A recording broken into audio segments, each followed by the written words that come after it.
Okay, yada yada yada. You know the routine.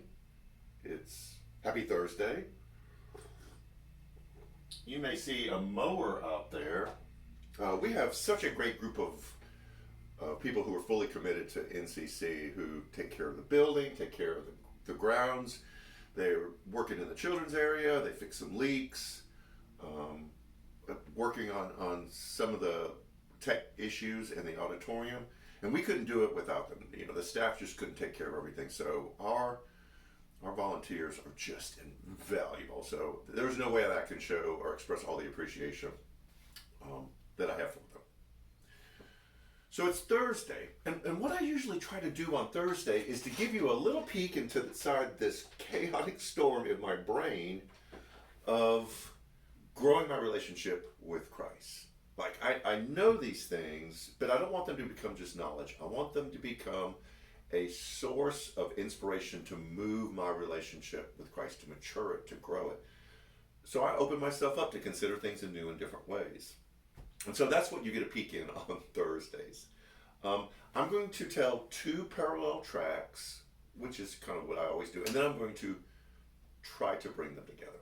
So the first track that I'm going to give is this afternoon. I have a follow-up oral surgeon appointment. Oral surgery?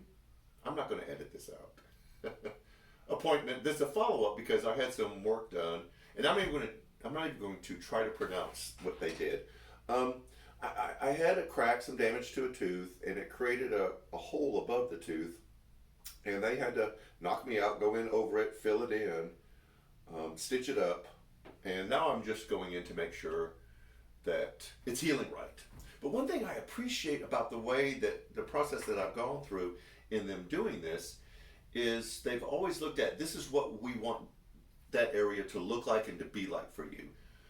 They told me about the specific issue, but they didn't dwell on the specific issue. They didn't fall in the hole of going like, well, you've got this bad spot and it could be this, and talk about worst case scenario. There was a movement toward, here's this thing that's in the way of this being the way that it should be, and here's what we want to do to bring it back to wholeness, to bring it back to the way it should be. It was very encouraging because, you know, there's certain things that when you go to the doctor about, there's a certain amount of shame or a certain amount of embarrassment. They're like, oh, I can't believe this got so bad. And it all started during the beginning of the pandemic, so I couldn't even get into the dentist. And they removed all of that. They said, here's where you want to be. Here's how we can help you get to that place. And I appreciate it. It was a great conversation. So that's the first track. The second track is this Sunday we're going to have communion. This was given to me as a gift. It's beautiful. It's hand lathed and made and finished. There's even some imprinting on the side. It was made from a tree that was on the property that I worked at, and was made into a bread bowl and a cup. And this cup is finished in such a way that you can actually put liquid in it, and it would hold it and not ruin it. And I like this. It's a pretty gift, but it's a reminder that this Sunday in communion, that there was a way that we approach communion when we step into an awareness of this reminder that Jesus gave us.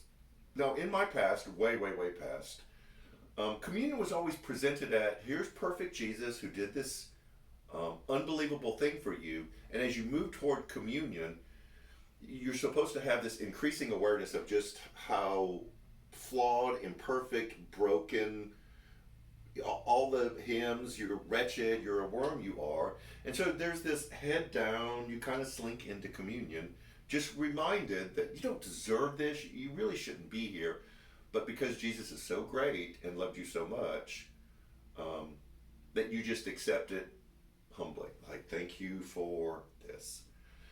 And I do appreciate the understanding of the holiness of Jesus and the significance of this sacrifice. I don't think there's never a time that when I enter into the Lord's Supper that I'm not moved by what it represents in the reminder that Jesus gave us.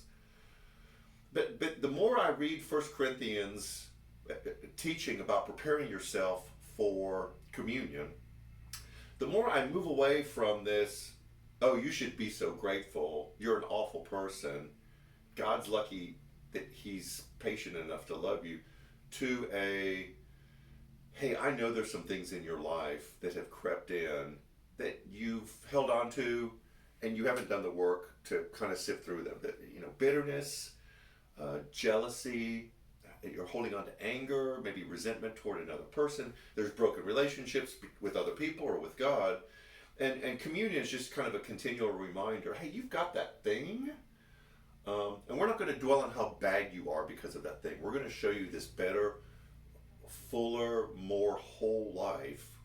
And communion will be a reminder of that. Not to beat you down, but to show you this fuller life. And I think that's why, like we see in Mark, Jesus referred to himself as the great physician, which I think is such a great picture, that it wasn't like, come in here and let me tell you all the bad things that's wrong with you and what an awful broken person who doesn't take care of himself and you don't do all the things you're supposed to do.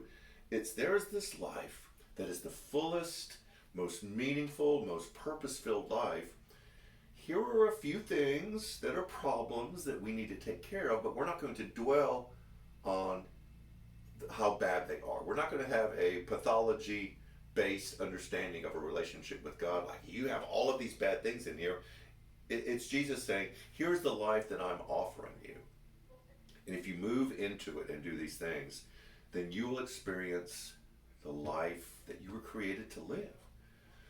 So, I hope to get a good report today and that I can be released. And when we celebrate and remember communion on Sunday, I want us to come to it recognizing that there are some things that we've allowed to creep in that just need to be addressed. Hey, you've got this thing. We need to work on it. Jesus is the great physician. And not so much kind of like slinking up in embarrassment and shame about how awful we are, but to realize that we are worthy of God's love. And he wants this life for us. So it's this drawing towards him, towards this life, and not this crawling, oh, I hope you appreciate all that was done for you. So as we remember, as we celebrate communion, I want that to be our goal. To find those things that we go like, I need to work on those things. I need God to point them out to me and to give me the whatever I need to begin working on them, but also the realization that there is this wholer, fuller life that he's actually drawing me towards. So that's what I'm thinking about today. Don't forget, Sunday is food pantry. We will start handing out food at 11:30. I know that a lot of cars will be lining up early. If you know of anyone that needs some food, tell them to be here. There'll be signs of how to park, and we will take care of them. We've been doing this all through the pandemic and even prior to it. Also on July 4th, we are going to have a virtual only service, and it'll be live streamed, but that will allow us to get ready for a picnic on the grounds that we want you to join us at. It's going to be a cookout. We're going to have shade. There'll be cover. Bring your camping chair or bring a chair. Relax. And we're just going to have a great time of hanging out on July 4th. It's from 11 to 1. You don't need to bring anything other than a chair. You don't even need to tell us that you're coming. Show up, bring friends, or whatever. And then this Sunday we finish up our series about what does it look like for church to be relevant and for NCC to still thrive. To be a church that people are drawn to and makes a difference in this community. So, have a great week. Take care of yourself, take care of other people, and we will see you Sunday.